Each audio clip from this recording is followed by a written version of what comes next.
E aí vem outro problema, que é o problema da mulher no mundo contemporâneo, que é uma coisa que me toca muito. E, professora, por favor, voltando então, estávamos se formando em ciências sociais. Isso, da Escola de Serviço Social. Isso. E naquela época, viu, professor Nelson, a graduação era dessa maneira. Foram 3 examinadores na minha tese.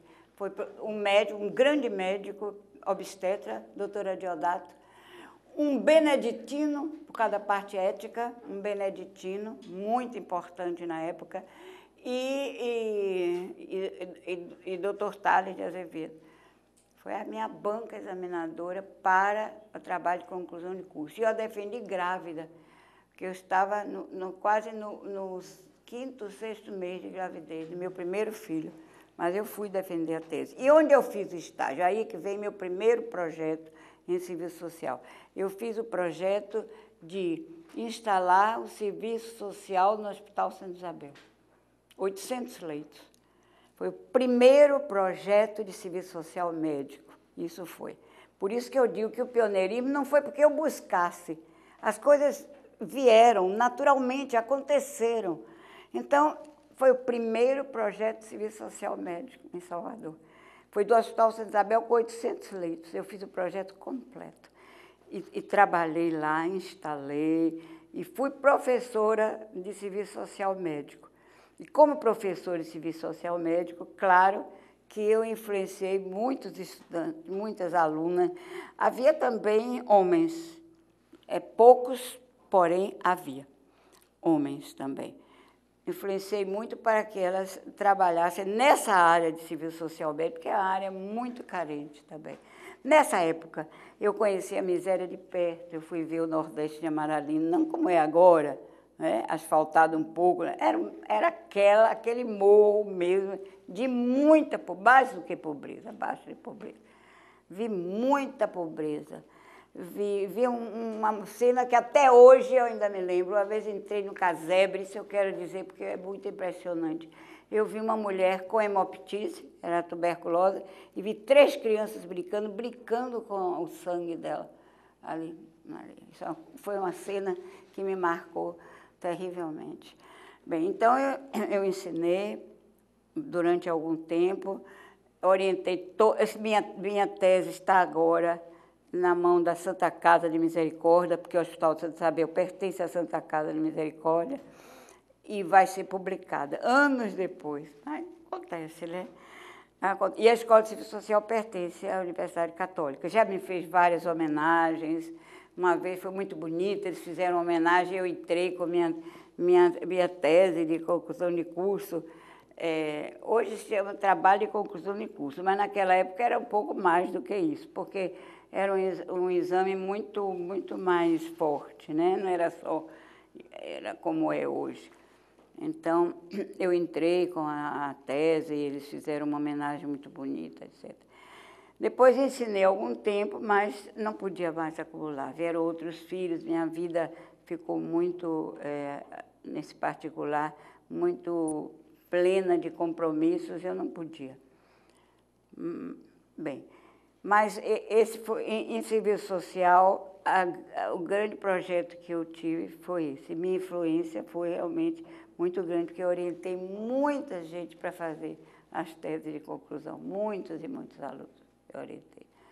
Até que eu tive de me definir mesmo só pela faculdade de filosofia, onde eu ensinei filosofia, história da filosofia, para o curso de pedagogia, como eu falei, para o curso de filosofia, e também ensinei metafísica. Num determinado momento havia uma disciplina chamada metafísica, onde se trabalhava muito o problema ontológico, o problema gnoseológico, mais fortemente, de uma maneira mais forte, eu também ensinei. Mas o importante da primeira etapa da minha vida como professora universitária é que, quando eu entrei na minha sala de aula, os primeiros alunos que eu imaginava que eram alunos vindos do curso, hoje vocês chamariam do curso colegial, né, do curso fundamental, se chamaria hoje. Naquela época já não era, como no meu tempo, ginásio primário e ginasial, já era colegial, os 3 anos colegiais, vocês sabem disso, né? Estão estudando, estão vendo o sistema mudando. E eu entrei, que eu pensei de encontrar, assim, jovens.